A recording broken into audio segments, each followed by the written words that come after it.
Friends, welcome back to our channel. మన last వీడియోలో మా పూణే ట్రిప్లో డే 1 ఎలా ఎంజాయ్ చేసామో మీతో షేర్ చేసుకున్నా కదా. సో ఈరోజు మా డే 2 జర్నీ ఎలా స్టార్ట్ అయిందో చూసేద్దాం, వచ్చేయండి. సో మార్నింగ్ మంచి సన్ రైజ్ వ్యూతో అయితే డేని స్టార్ట్ చేసేసాం. తర్వాత లోనావాలాలోని ఫేమస్ టెంపుల్ అయిన నారాయణ ధామ్ని చూడడానికైతే వచ్చేసాం. ఇక్కడ టెంపుల్ సరౌండింగ్స్ అయితే చాలా ప్రశాంతంగా, చాలా క్లీన్గా ఉన్నాయి. ఎస్పెషల్లీ ఇక్కడ టెంపుల్ ఆర్కిటెక్చర్, గార్డెన్స్ అయితే చాలా బాగున్నాయి. మీరు కనుక ఫ్యామిలీతో వస్తే ఖచ్చితంగా విజిట్ చేయాల్సిన ప్లేస్ ఇది. కాసేపు అక్కడే కూర్చొని ధ్యానం చేసుకుంటే మనసుకి చాలా ప్రశాంతతగా అనిపిస్తుంది. ఇక్కడ గోశాల కూడా చాలా విశాలంగా ఉంది. ఇంత మంచి టెంపుల్ని విజిట్ చేసి మా డేని స్టార్ట్ చేయడం మాకైతే చాలా బాగా అనిపించింది.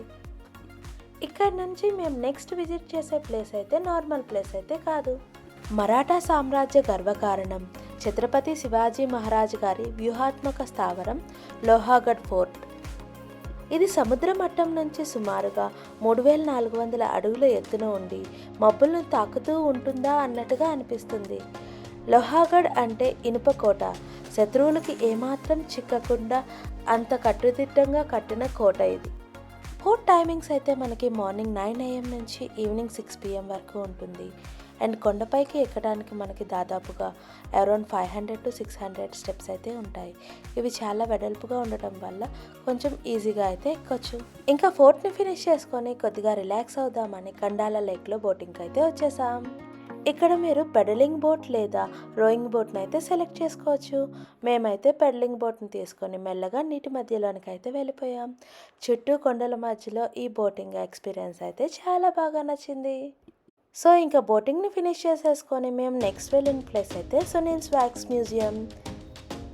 ఇక్కడ 100కి పైగా సెలబ్రిటీస్ వ్యాక్స్ స్టాచ్యూస్ అయితే ఉన్నాయి. పొలిటికల్ లీడర్స్ నుంచి సినిమా స్టార్స్ వరకు, క్రికెటర్ల నుంచి సోషల్ వర్కర్ల వరకు అందరూ ఇక్కడ మనకు కనిపిస్తుంటారు. ఇక్కడ స్టాచ్యూస్ ఫినిషింగ్ ఎంత బాగుంది అంటే దగ్గరగా చూస్తే వాళ్ళు మనతో ఉన్నారా అన్నట్టుగానే అనిపిస్తుంది.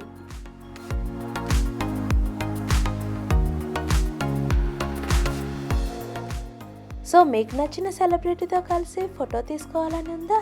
అయితే ఇది మీకు పర్ఫెక్ట్ ప్లేస్. మీరు వాళ్ళ పక్కనే నిలబడి ఫొటోస్ కూడా దిగచ్చు, వాళ్ళలాగే పోజెస్ కూడా ఇవ్వచ్చు. ముఖ్యంగా పిల్లలు ఈ ప్లేస్ని చాలా బాగా ఎంజాయ్ చేస్తారు. ఈ వ్యాక్స్ మ్యూజియం టైమింగ్స్ అయితే మనకి మార్నింగ్ 9 AM నుంచి 9 PM వరకు ఓపెన్ ఉంటుంది. ఇది లోనావాలా మెయిన్ సిటీలోనే ఉంటుంది కాబట్టి ఇక్కడికి రీచ్ అవ్వడం కూడా చాలా ఈజీ. ఎంట్రీ ఫీజు వచ్చి మనకి అరౌండ్ 200 to 300 మధ్యలో ఉంటుంది. ఇంకా వ్యాక్స్ మ్యూజియంలో అన్నీ చూసేసరికి ఈవినింగ్ టైం అయితే అయిపోయింది. ఇంకా మేమైతే లేట్ చేయకుండా సన్సెట్ పాయింట్కి అయితే వచ్చేసాం. ఆరెంజ్ కలర్లో మెరిసిపోతున్న ఆకాశం, మెల్లగా కొండల వెనక్కి వెళ్తున్న సూర్యుడు. ఈ రోజుకి ఇంతకంటే మంచి ఎండింగ్ ఏముంటుంది? ప్రకృతి అందం ముందు మనం ఎంత చిన్నవాళ్ళమో అనిపిస్తుంది కదా. చూసారు కదా, మా ట్రిప్ అయితే ఇలా జరిగింది. మేమైతే చాలా బాగా ఎంజాయ్ చేసాము. సో మా వీడియో అయితే మీకు నచ్చిందని, అలాగే మీ ట్రిప్ ప్లాన్ చేసుకోవడానికి హెల్ప్ అవుతుందని అనుకుంటున్నాను. So if you like our content, please subscribe our channel for more videos. Thank you for watching.